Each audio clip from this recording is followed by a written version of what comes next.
Bhojpuri संगनी channel में आप सबके हार्दिक स्वागत बा। सचवे के साचल दुल्हा चमचामा चमके जी, करवा में बैठल दुल्हा गम गामा महके जी, करवा में बैठल दुल्हा। सचवे के साचल दुल्हा चमचामा चमके जी, करवा में बैठल दुल्हा गम गामा महके जी, करवा में बैठल दुल्हा गम गामा महके जी, करवा में बैठल दुल्हा।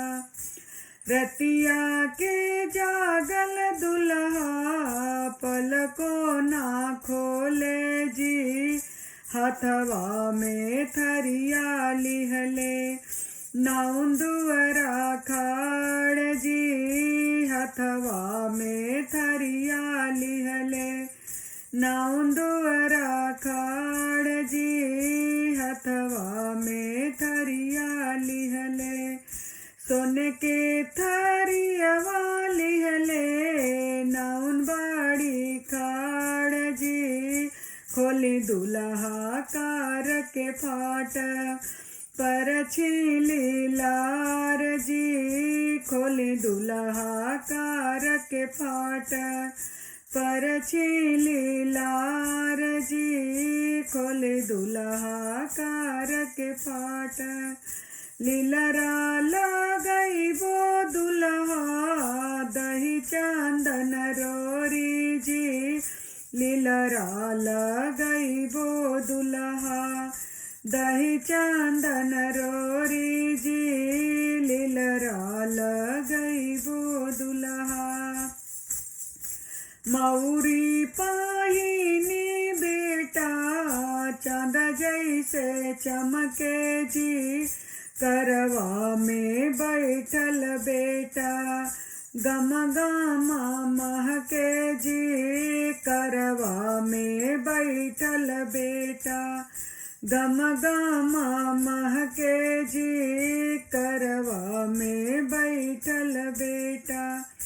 हथवा में थरिया लिहले अमबाड़ी खाड़ जी, सोने के थरियवा लिहले अमबाड़ी खाड़ जी, सोने के थरियवा लिहले अमबाड़ी खाड़ जी, खोल बाबू कार के फाट पर छीली लार जी, खोल बाबू कार के फाट पर छीली लार जी, खोल बाबू कार के फाट।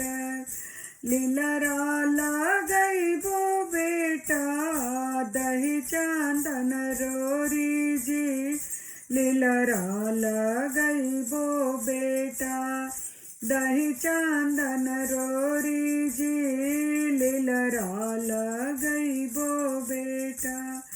सचवे के साचल दुल्हा चमचामा चमके जी, करवा में बैठल दुल्हा गम गामा महके जी, करवा में बैठल दुल्हा गम गामा महके जी, करवा में बैठल दुल्हा गम गामा महके जी, करवा में बैठल दुल्हा।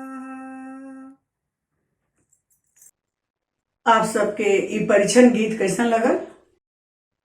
अगर निक लगल तो सब्सक्राइब और शेयर जरूर करी। धन्यवाद।